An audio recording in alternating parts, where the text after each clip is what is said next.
Hello everybody, Incon here, coming at you with our first official Deadlock hero guide. We've got a couple of general guides out, stuff to help you farm and that kind of stuff, but this is specifically going to be delving into an actual guide for a specific hero so you can know things like the ability order, builds, and how to play them at various stages of the game, and we're going to be starting off with Grey Talon.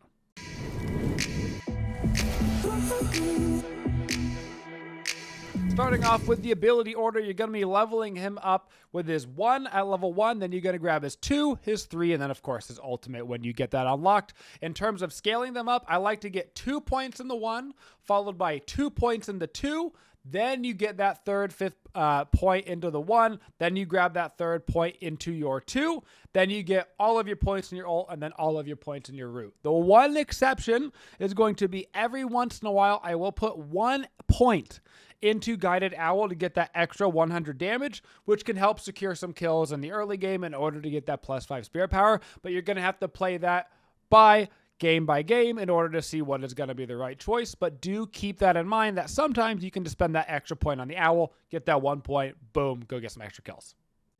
Next up, we have our build. You can type in Incon into the in-game build system, and if we have a build for that hero, it will pop up. This is our Sniper Grey Talon build. Built basically for you to build the items left to right in the early game and the mid game, and then at the end you kind of can figure out how to flex those yourselves or to get yourself some survival items as you need them. Couple of key takeaways. You're basically always going to get high velocity mag because it's actually really hard to secure souls on Talon. Single click hit compared to an automatic weapon. Plus, it fires actually pretty slow and it has a pretty long travel time. So get the high velocity mag. Hollow point ward is just so strong right now with that extra damage that you get. So you grab that pretty much every game. And then, of course, you got to get some of your classics, your extra charge for extra ones, extra spirit, mystic burst, etc. Then you're going to start really playing into the spirit aspect of Talon here. So you get the mystic shot because this is one of the single highest increased burst damages at the start of the game that you can get. And then you should basically always have extra stamina and sprint boots, in my opinion, if you can. Not only do they give you a little bit of base HP because they're a green item, they also come with amazing stats. You got the healing right if you need it. As we move into the mid game, rapid recharge is the bread and butter. This is what's going to let your 1 be fired off at rapid succession, and this is where so much of your damage on Grey Talon comes from. And if you can get a little bit ahead in the early, if you land an owl or 2 for those +5, +10 spirits, you're going to be doing so much damage with that rapid recharge, and then by the time you get to the improved burst, it is all over for your enemy. Couple of things to note here. Enchanter's Barrier is fantastic. You will buy this every single game on Grey Talon. There's other survival items that are here. Combat Barrier is good. That's great. There's a good chance you're going to have to buy Debuff Remover and Ethereal Shift, one of the other or both, depending on if you're playing against a Lash, you have to buy an Ethereal Shift. You don't get a choice. If you're playing against a bunch of knockdowns, you have to buy Debuff Remover. You don't get a choice. If you're playing against Lash and a bunch of knockdowns, by God, you got to get both of them. And then at the end of the game, that is where the build is a little bit more flexed up. I like to get Boundless Spirit whenever I can, and I'm starting to like the Mystic Reverb a lot applied to the 1. But things like Superior Cooldown, Pristine Emblem are a little bit cheaper and they can give you some more power spikes as well. But very much focus on that spirit damage, on that long range damage, so you can be standing back as far as possible, but you got to get good at landing those 1s, otherwise it's going to be tough. So we get into the early stage of the game as Grey Talon. What are you looking to do? Well, right off the bat, I prefer Talon in a duo lane compared to the solo lane. Solo lane is okay. Talon can do well over there, but I actually think that Talon thrives a lot more in the duo lane, and the reason because of that is you do not have a great ability to secure those last hits with your weapon. And he doesn't particularly want to be in melee range. You're going to get wrecked by any of the close range boys that have shotguns. So you want to be back as far as possible, and you're not really great at last. Which means if you can be paired with somebody on your team who actually is really good at last hitting, so in this particular game, I am paired with a Wraith. That Wraith is going to be able to do a lot of the soul farming, which allows me on Talon to do the thing that I'm best at, which is put pressure onto the enemy heroes.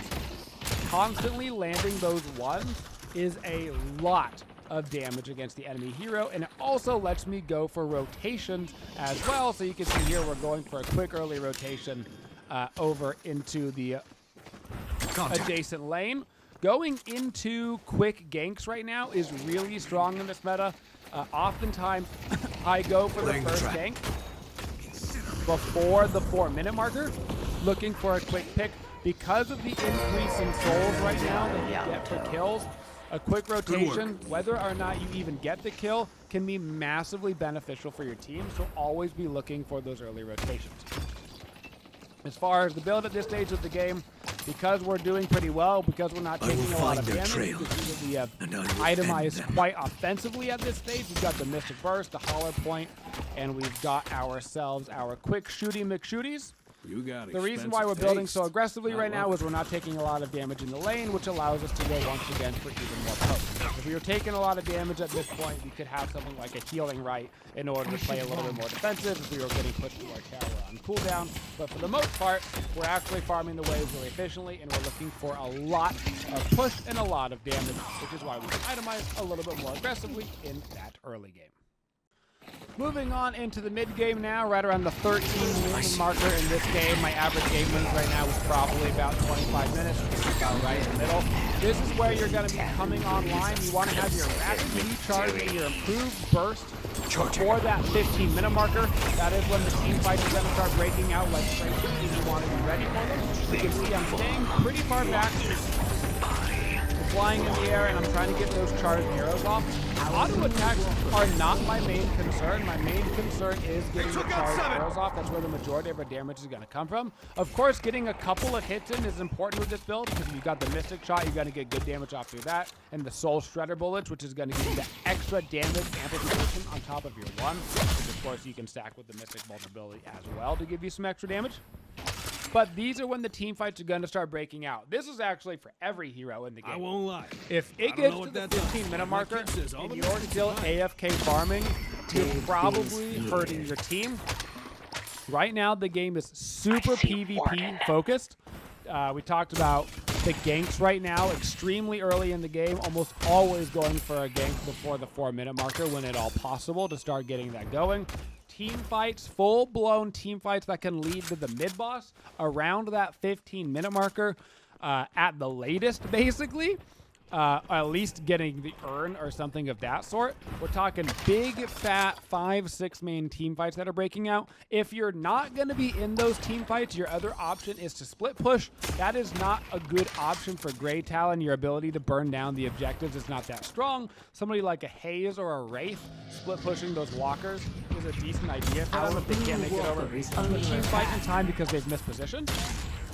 But as a Grey Talon, it is basically your job to be in those fights and be one of the biggest, if not the biggest, burst damage outputter in the entire fight. Now, if you are on Grey Talon and you can't get to the fight, or you've made some sort of decision with your team, you always can send your owl over to participate in the fight. So maybe there's a really big wave over at one of your walkers and somebody needs to go defend it. You don't have a Mirage on your team, but somebody's got to go do it. You send your Grey Talon, that way they can clean up the wave, but they can still send over the owl, so at least there is a little bit of participation from you in the team fight.